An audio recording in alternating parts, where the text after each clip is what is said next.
Iglesia Cristiana Shalom Cuernavaca. Bienvenido a este tiempo con la palabra de Dios. Te invitamos a que abras tu corazón y disfrutes del mensaje que tenemos para ti. Vamos a tomar un tiempo en la palabra. Le pido que abra su Biblia en el Evangelio según San Mateo. ¿Cuántos evangelios hay en la Biblia? 4. Mateo, Marcos, Lucas y Juan, correcto. El primero es Mateo.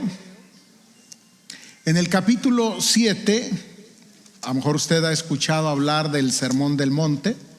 Esta es la última parte de ese sermón que Jesús habría, diríamos, predicado ahí desde un lugar alto, una pequeña loma, una montaña. Imagínese usted a toda la gente ahí escuchando a Jesús, haciéndole preguntas, él respondiendo algunas cosas y demás. Y está cerrando esta predicación, este tiempo, y de repente hace esta declaración.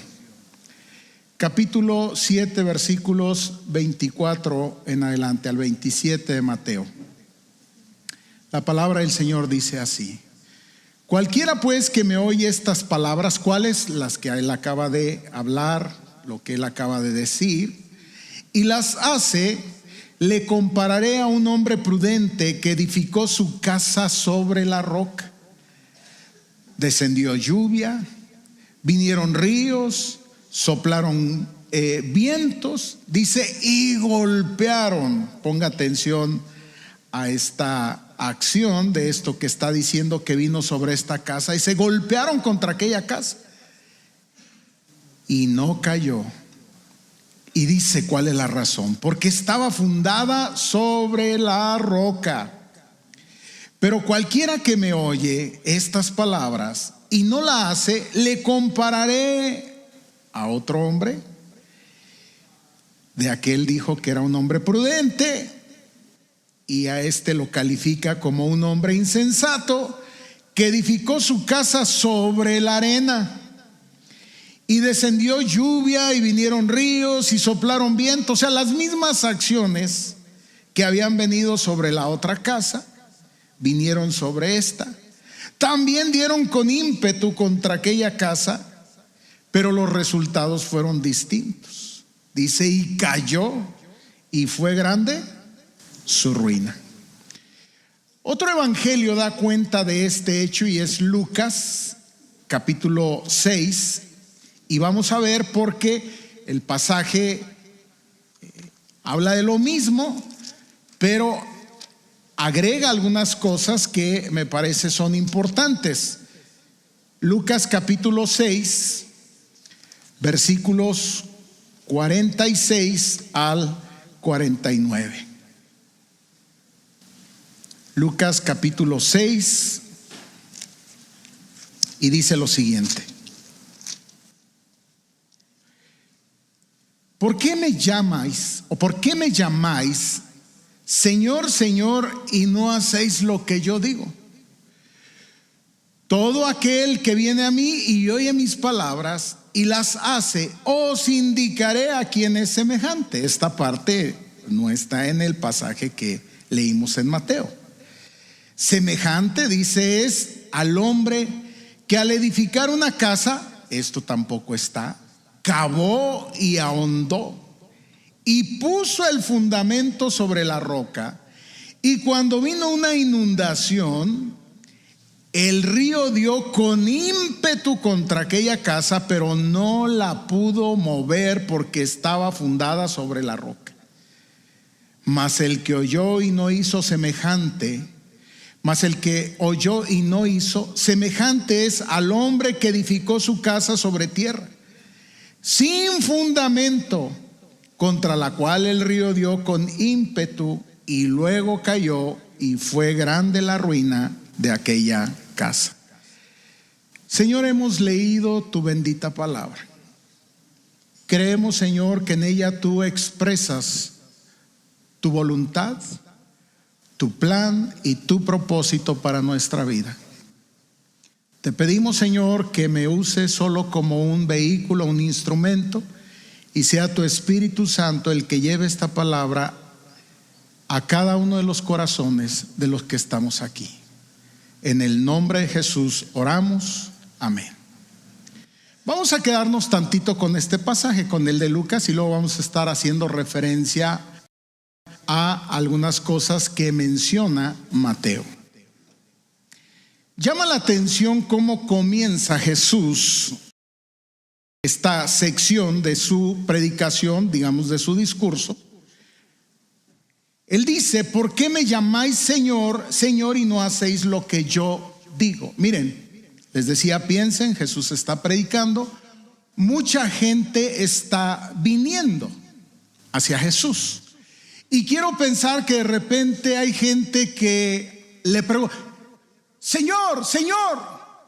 Jesús se tiene que detener y contestar, y seguramente esta frase o esta palabra frecuentemente se escucha ahí. Y de repente Él se detiene y dice: ¿por qué me llaman Señor, Señor, y no hacen lo que yo les digo?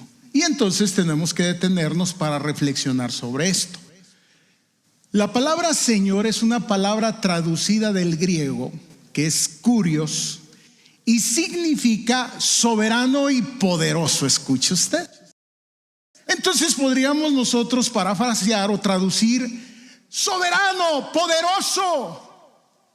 Y él dice: ¿por qué me llaman así? Este nombre o este título se daba a Dios o a alguien que podía disponer sobre la vida de las personas o las cosas que a estos les pertenecían. Este título se otorgaba a los emperadores romanos, ¿sí? Así se les llamaba, Señor, Curios. Y un emperador podía disponer de la vida de uno de sus ciudadanos o de las cosas que les pertenecía a ese nivel. Por ejemplo, el emperador Calígula le agradó este título. Nerón aún agregó algo más. Y no solamente se contentó con que le llamaran Curios o Señor, sino agregó Señor del universo. Nada más imagínese usted la arrogancia de este hombre. Domiciano, otro emperador, quiso que además lo llamaran nuestro Señor y Dios. Pero también hubo dos emperadores, Augusto y Tiberio, que rehusaron para sí ese título. Diría uno, bueno, modestia. Entonces la gente está ahí acercándose a Jesús y le están llamando con este título, Señor, y de hecho lo es. Jesús es el Señor efectivamente. Él es el soberano y Él es el poderoso, pero dice: ¿por qué me llaman así? A lo mejor lo hacen para quedar bien, a lo mejor lo hacen para adularlo, pero Él responde: ¿de qué me sirve tener el título de rey, de señor, de soberano, si no puedo reinar en sus corazones? Y uno se tiene que detener y uno tiene que reflexionar ya desde aquí para sí cuántas veces nosotros llamamos a Jesús Señor en nuestras oraciones. Y quizás el Señor podría contestarnos lo mismo: ¿por qué me llamas Señor? Si no puedo reinar en tu corazón. ¿De qué sirve que me llames soberano, dueño, si no puedo disponer de tu vida ni de las cosas que dices que te pertenecen? Digo, lo que, por cierto, supones que te pertenece, porque ¿de qué somos dueños? ¿O qué es lo que tenemos sin que nos haya sido dado? A lo mejor tenemos que recordar aquel pasaje de la vida del hombre rico que se acerca a Jesús y le dice: maestro bueno. Interesante que no le llama Señor. A lo mejor tenía mucha claridad sobre el asunto y a lo mejor no estaba listo para obedecer, para rendir la totalidad de su vida a Él. De ahí que no solamente no le entrega la totalidad de su vida a Jesús, sino cuando Jesús quiere disponer de lo que le pertenece, dice: creo que ahí la vamos a dejar. ¿Recuerdas?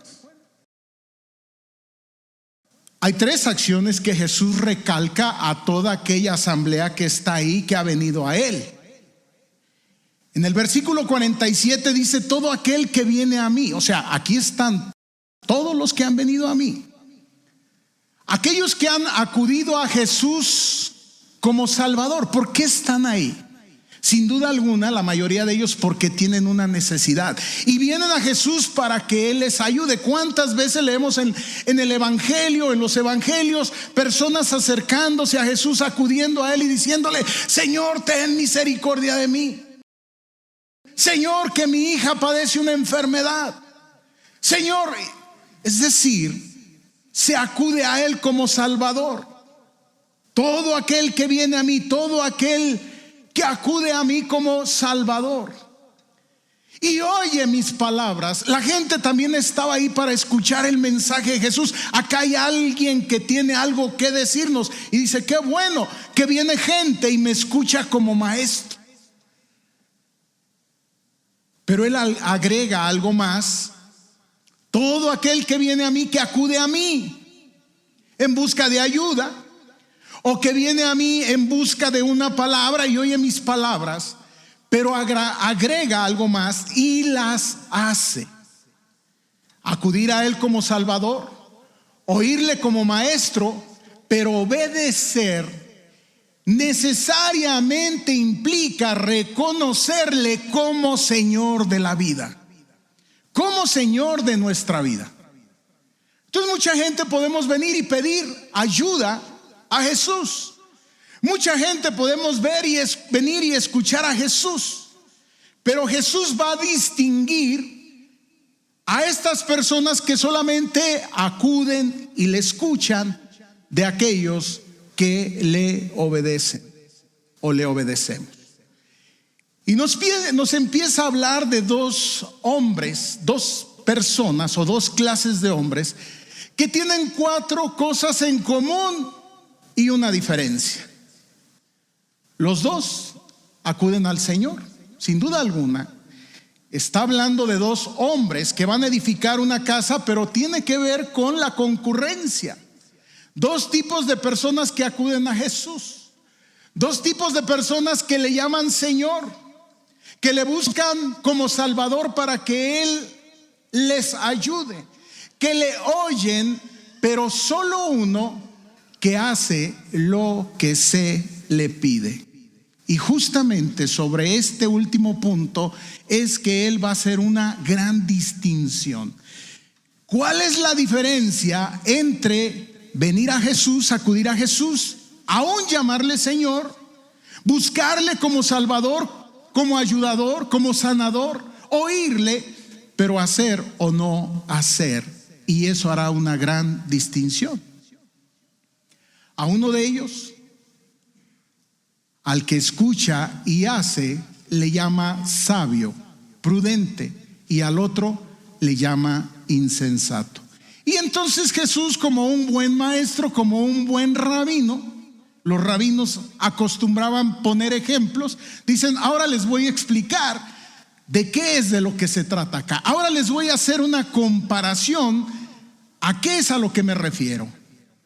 Y entonces pone el ejemplo de edificar una casa. Evidentemente no está hablando de una casa como tal, sino está hablando de construir la vida a partir de qué. Construir la vida a partir de qué. Fundamentar la vida en qué. ¿En qué fundamentas tu vida? Y nos empieza a mostrar algunas diferencias en la forma en la cual estos 2 hombres construyen, el sabio y el necio. El primero nos dice que es una persona que llega, ve el terreno, el tipo de terreno que tiene, y se da cuenta que no puede cimentar la casa sobre la superficie, sobre la primera capa de tierra. Y ya se entiende, es una vida muy superficial. Entiende que necesita cavar, que necesita ahondar, que necesita encontrar la roca y solo entonces cimentar sobre ella, fundamentar la vida sobre algo sólido. Y por demás está decir que hoy podemos tener claridad referente a qué se refiere Jesús cuando dice hay que cimentar en la roca. Amados, Jesucristo es la roca. Él es la roca.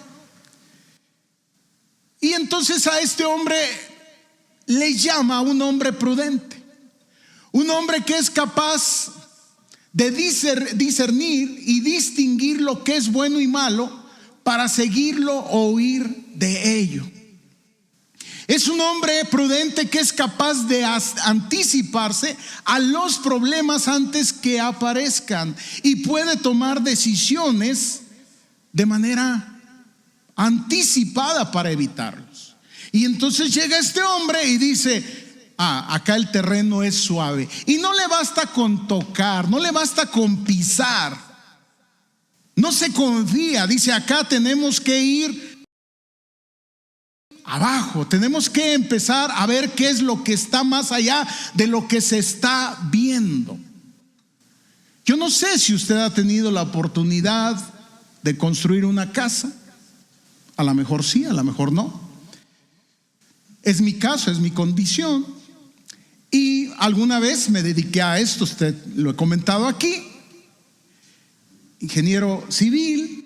Y cuando estábamos haciendo los cimientos de la casa de una persona, él llega y me dice: ingeniero, ¿a dónde va usted?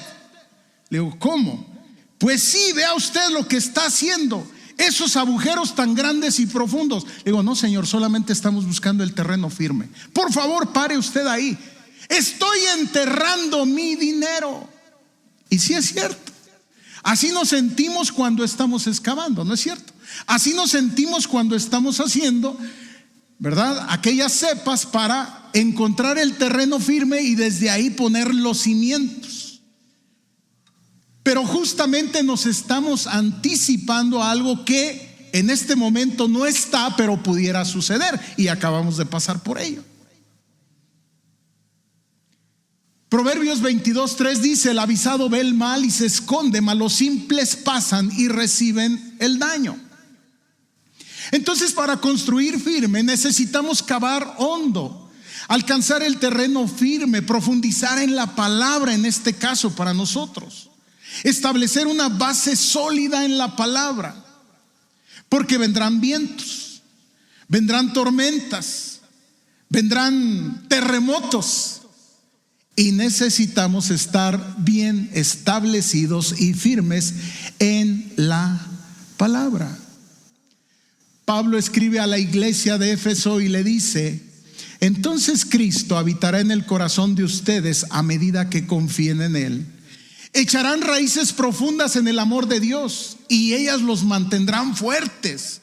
Espero que puedan comprender, como corresponde a todo el pueblo de Dios, cuán ancho, cuán largo, cuán alto y cuán profundo es su amor. Es mi deseo que experimenten el amor de Cristo, aun cuando es demasiado grande para comprenderlo todo. Entonces serán completos con toda la plenitud de la vida y el poder que proviene de Dios.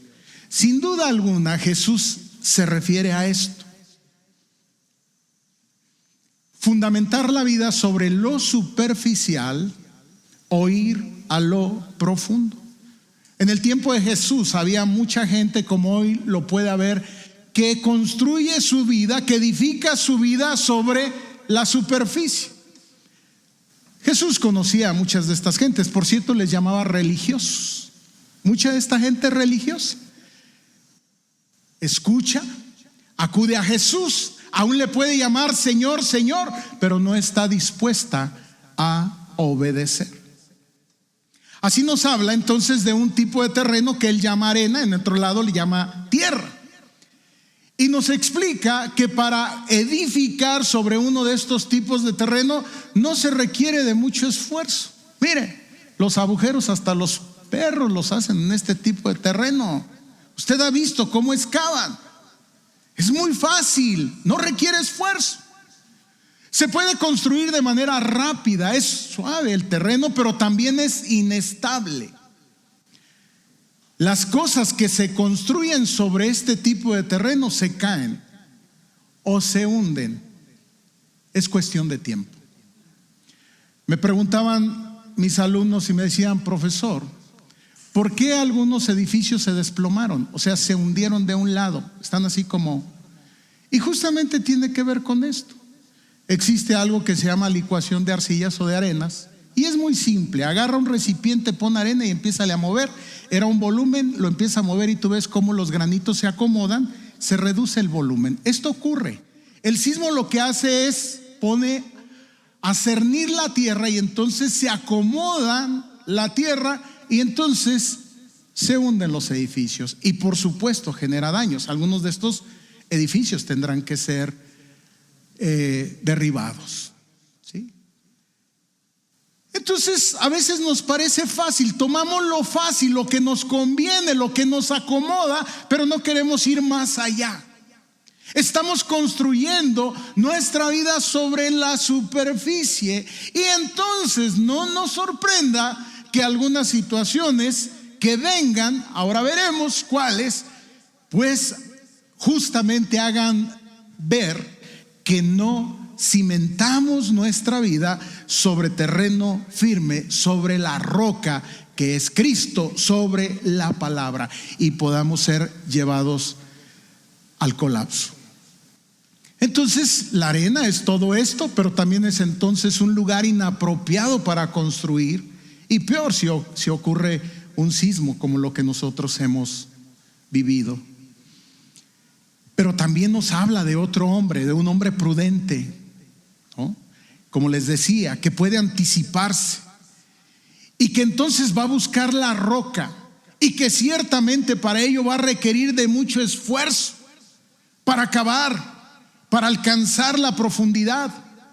Ahí donde dice va a cimentar. Por cierto, quiero aclarar, si usted lee con cuidado, dice que el primero ni siquiera cimentó la casa. Y es real, ya llevándolo al plano que nosotros conocemos. Hay gente que sí, le resulta fácil, le parece a simple vista el terreno estable, y entonces decide no poner cimientos. Escuche usted, ya solo no va y busca el terreno duro, sino literalmente no pone ningún tipo de cimentación.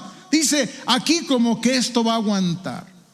Y si es cierto, por un momento yo creí que se refería a dos hombres que construyen en terrenos diferentes. Sin embargo, Lucas nos hace ver que no, que hasta como que nos quiere hacer ver que arrancan al mismo tiempo, empiezan a construir al mismo tiempo, uno en lo superficial y otro a excavar. Y casi quiero imaginar al que está construyendo sobre lo superficial, burlándose, ironizando sobre el que está yendo a lo profundo, tratando de arraigar su vida en la palabra. ¿Otra vez vas a un estudio? ¿Otra vez vas ahí? ¿Te suena conocido? Porque requiere esfuerzo, porque requiere disciplina. ¿Y ahora qué estás aprendiendo? No estoy tomando vida discipular. Tú que siempre estás haciendo esto. No, yo mira, y también clamo al mismo Señor. Pero no hago lo que Él dice. Qué terrible. Requiere esfuerzo, requiere dedicación. A simple vista, al final las dos casas están construidas y uno no alcanza a distinguir, uno no sabe lo que está debajo del terreno.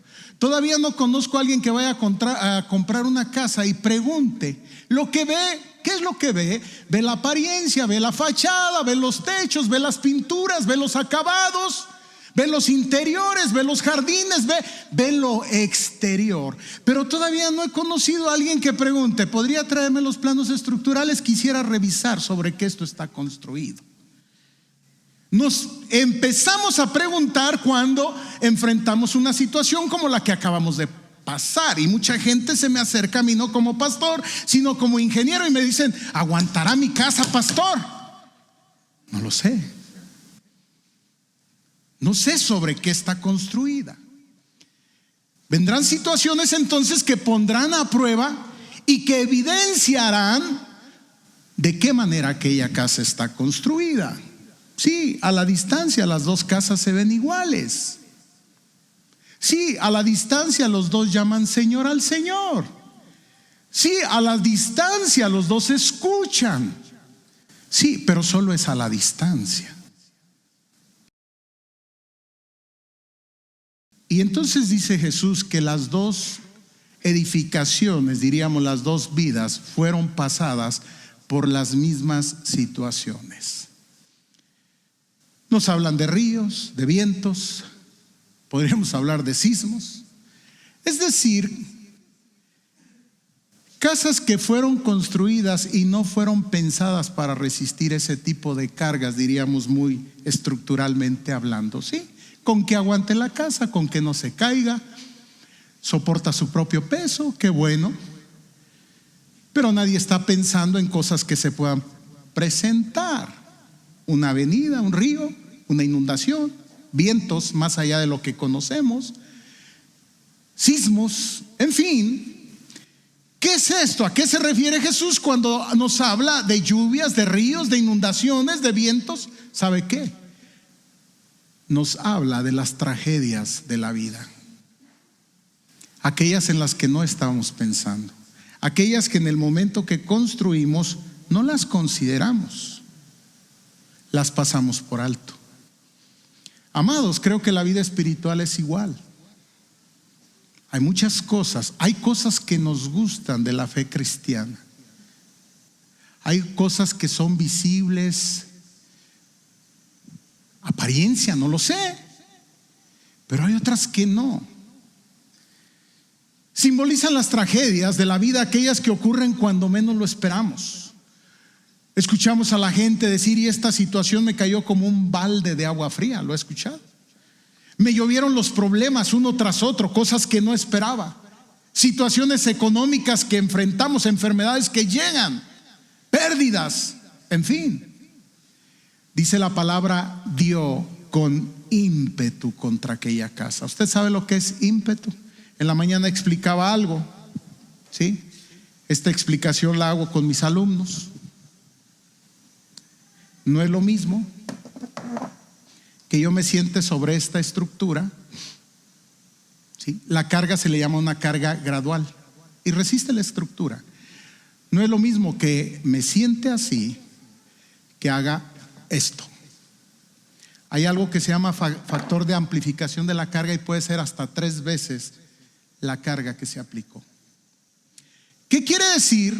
Cuando Jesús dice viene con ímpetu, no es algo que ahí va llegando. Digo, qué bueno cuando empezó el sismo, así como que, órale, ahí no la llevamos. Pero de repente se amplificó, ese es el término técnico. ¿Se fija? Hay situaciones que estás viviendo y crees que tienes el control de ellas. Ahí me la voy llevando. ¿Sí? Mientras el grado no suba, el Señor dice: cuidado. Cuidado con esto. Más vale que empieces a considerar sobre qué está fundamentada tu vida, sobre qué está edificada tu vida. Porque son situaciones que llegan y llegan con mucho ímpetu, que golpean a una persona, a una familia, y pueden llegarla a devastar. Eso es lo que dice.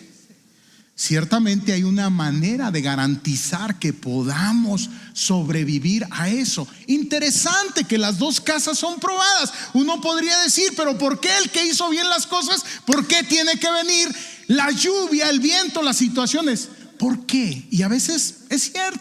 Señor, si yo he estado haciendo bien las cosas, si yo excavé, si he sentado mi vida sobre la roca, ahí tiene otro propósito.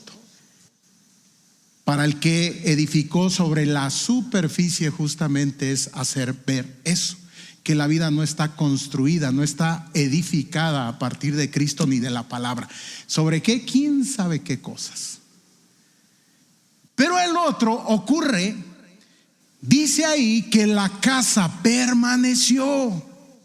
Las dos casas fueron probadas, las acciones fueron la misma, ni fue más para uno ni fue más para el otro, pero los resultados fueron diferentes, los efectos fueron o estuvieron en función de su estructura, de qué esta casa estaba hecha y en qué estaba cimentado. Y podemos verlo.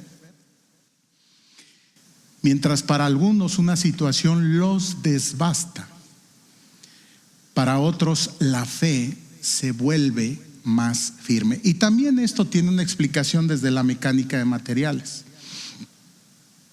Una misma barra de acero que tiene una capacidad de carga, ustedes la pueden llevar mucho más allá, pero hay que hacerlo a través de un tratamiento que se le conoce mecánico térmico. Hay que calentar el acero y luego hay que golpearlo, hay que calentarlo y hay que golpearlo, hay que calentar. Y a veces eso es lo que Dios está haciendo. No es que te quiere destruir, es que Dios te está llevando a otro nivel. Sabe que estás edificado sobre esa roca. La respuesta fue distinta. Y uno lo puede ver, amados, uno puede ver en la forma de respuesta de las personas. No responden desde la palabra. Le llaman Señor, Señor, pero no obedecen.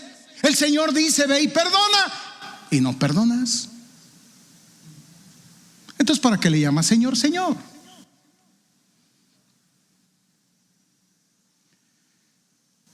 Dios prueba nuestras vidas, es cierto. Pablo escribe en una de sus cartas a los Corintios, en el capítulo 3, primera carta: ahora bien, si sobre este fundamento alguno edifica con oro, plata, piedras preciosas, madera, heno, paja, la obra de cada uno se hará evidente, porque el día la dará a conocer. Escucha, quisiera borrar esto, pero ahí está. Pues con fuego será revelada. El fuego mismo probará la calidad de la obra de cada uno, es decir, sí, los materiales, de qué está hecho. Tranquilos, hemos puesto nuestra vida en Jesús, le hemos buscado, hemos clamado a Él como Salvador. Hoy le reconocemos como Señor de nuestras vidas. Qué bueno. Llegará el momento de la prueba. Hemos pasado, creo que los que estamos acá acabamos de pasar por una prueba muy complicada, pero aquí estamos. Y yo espero que hoy nuestra fe sea más firme, más fuerte. Y si por ahí anduviere todavía algún despistado queriendo edificar su casa sobre la superficie, su vida sobre terreno débil, quizás es el momento para comenzar a excavar, ahondar y profundizar y asegurarse de que su vida está fundamentada en Cristo y solamente en Él. En la mañana les decía que hay muchos vientos. Pablo llama hasta vientos de doctrina, que las personas cuando no están edificadas y fundamentadas en Cristo, dice Pablo que son fácilmente, cuando soplan este tipo de vientos, son llevados por ellos. ¿Sí? Entonces no tienen un fundamento, no tienen una base firme en la palabra. Yo le digo, amado, le digo, amada, comience a meterse en serio en la palabra. Comience a fundamentar su vida en la palabra. Aún lo que usted escucha acá sea como los de Berea. ¿Se acuerda de los de Berea? Allá en la carta, en el libro de los Hechos, dice que escuchaban a los apóstoles hablar, predicar, y ellos agarraban las escrituras y decían, vamos a ver si esto es así como lo están diciendo. Hágalo. El Espíritu Santo que me habita es el mismo que le habita a usted. El Espíritu que me da revelación sobre el texto es el mismo Espíritu que le puede dar revelación sobre el texto a usted. Escudriñe la palabra, fundaméntese en la palabra, fundaméntese en Cristo, y cualquiera que sea la situación que venga por delante, amados, el Señor dice, permaneceremos. Hay algunas casas que tuvieron algunas grietas, pero no se cayeron. A veces estas situaciones medio nos agrietan un poquito, pero ¿sabe algo? Permanecemos de pie. Amén. Incline su rostro, cierre sus ojos y oremos al Señor. Y considere esto que hemos hablado. Señor, delante de ti estamos. Después de escuchar esto y de conocer esto en lo personal, Señor, yo debo decir que tengo respeto, tengo temor y, ¿por qué no?, un poco de miedo llamarte Señor. porque no quisiera escuchar de tus labios decir lo que dices aquí. ¿Por qué me llamas Señor, Señor, y no haces lo que te estoy pidiendo? Y hace mucho que te lo estoy pidiendo. Señor, quizás es que no he querido ir a lo profundo. Quizás he querido permanecer en lo superficial. Edificar mi vida sobre una serie de conceptos, principios, filosofías huecas y vanas, maneras de entender personales. Y no he querido ir, Señor, a lo profundo, a Cristo, al corazón, Señor, de tus enseñanzas. Aquello, Señor, que me pides y me resulta tan difícil. Pero tú dices, Señor, que desde ahí es de donde se debe construir la vida. Y que cuando una vida se construye desde ahí, ahora sí, Señor, para arriba todo. Todo, Señor, para arriba. Y lo que se construya, la vida, el matrimonio, la familia, el trabajo, la salud, todo lo que se construya, Señor, en medio de lo que se enfrente, habrá de permanecer. Queremos construir nuestras vidas a partir de ti. Te pedimos perdón, Señor, cuando te hemos llamado así y no hemos sido obedientes, cuando no hemos llevado a cabo aquello que nos has pedido. Ayúdanos, Señor, ayúdanos a cada uno de los que estamos aquí.